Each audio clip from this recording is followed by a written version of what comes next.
The Dybuk Box, the spirit that refused to be contained. The box was unassuming at first glance, a small, dark wooden cabinet with 2 doors and a brass handle, worn smooth with age. It sat quietly in the clutter of a Portland estate sale, catching the eye of a man who saw more history than horror in its grain. The man purchased the cabinet without hesitation, charmed by its old-world craftsmanship and the unusual Hebrew carvings etched on the inside of its doors. The seller, an elderly woman, warned him, almost absently, that her grandmother, a Holocaust survivor, had called it a Dybuk box. He didn't believe in curses or folklore. To him, it was a relic, strange, yes, but no more haunted than an old chair. He brought it home and placed it in the basement of his antique shop. With every tick of time that passed, something unseen had begun to stir beneath the silence. That night, he dreamed of walking through a dense forest under a moonless sky, following a tall, featureless shadow that whispered in a rasping language he didn't understand. When he woke up, he found 4 deep claw marks etched into the wall above his bed. In the days that followed, his life unraveled. Light bulbs exploded in their sockets. The air often smelled of jasmine and rotting meat. Electronics died without warning, and his thick dark hair began falling out in clumps. He still hadn't connected it to the box. His mother came to visit one afternoon. She asked about the strange little box and, before he could stop her, reached out and touched it. Minutes later, she collapsed. She survived, but lost the ability to speak. In the hospital, she took a napkin and wrote the same word over and over with a trembling hand. No. He turned to rabbis, folklorists, and historians. He read about Jewish mysticism, ancient curses, and the nature of a Dybuk, a malicious spirit torn from the afterlife. Every answer came with the same warning: it could not be killed, only contained. He tried to rid himself of the box. He gifted it, sold it, abandoned it. Every new owner returned it, or worse, begged him to take it back. Sometimes, it simply reappeared on his doorstep. Some said they saw shadows crawl across the ceiling.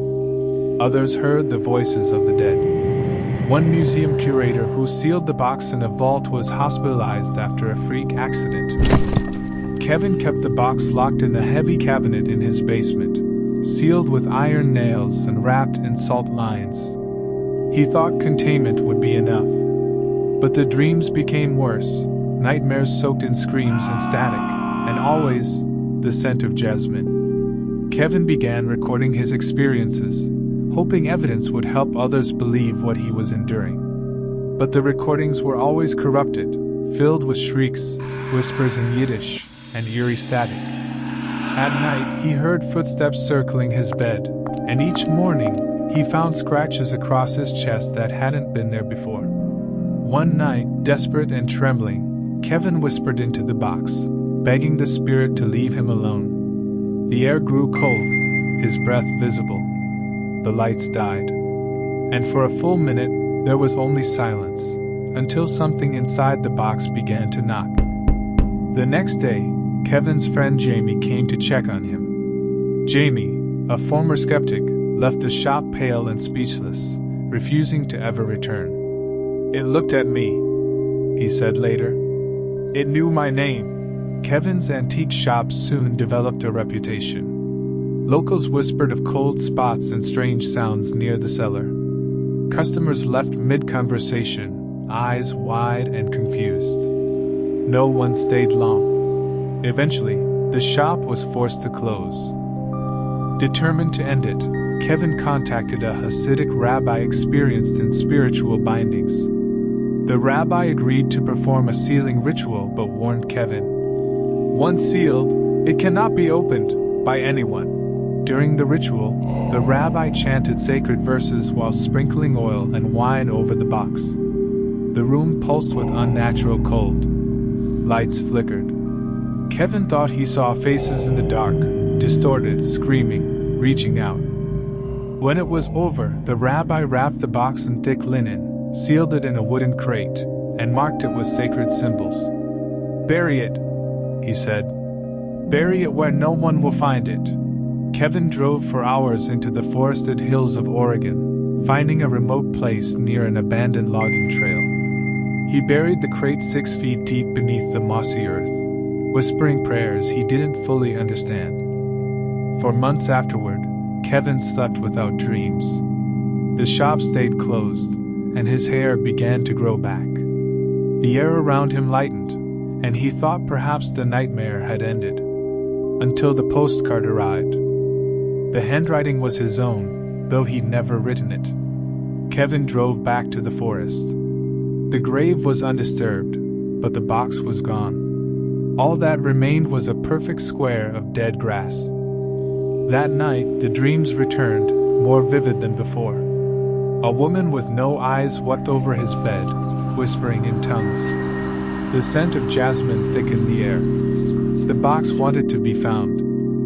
He began hearing of others who had encountered it, stories online, phone calls from strangers, whispers from collectors. The box was moving again, changing hands, leaving destruction in its wake. Each person told a similar tale: visions, voices, rot, and shadows. One claimed the box was trying to become a vessel, that it needed a host to enter this world completely. Kevin started receiving voicemails, static-filled recordings with whispers in languages he didn't recognize. One voice spoke clearly through the noise. "You brought it here." Determined to stop the spread, Kevin reached out to a university occult department. A small group agreed to contain the box in a sealed museum vault, under constant observation. It worked, for a time. Years passed. The vault stayed sealed. But people who worked near it began reporting strange symptoms: nosebleeds, blackouts, lost time. Then, the cameras started glitching. Footage went missing. The museum eventually shut the vault down. No one could explain the effects. Kevin knew better. He returned once, just once, and as he stood in front of the glass, the box knocked. Once. Now, he lives quietly in the mountains, away from cities, away from people. He keeps no electronics, no mirrors, no doors he cannot see through. The dreams have lessened, but they never fully stopped. Sometimes, at night, he hears a soft knock on the wall. Just one. Always at the same hour. He doesn't look. He doesn't speak. He just waits for morning. You've opened the vault. Not all who do return the same. Leave your echo behind. With a like, a comment, a whisper shared. And before the flame fades, subscribe.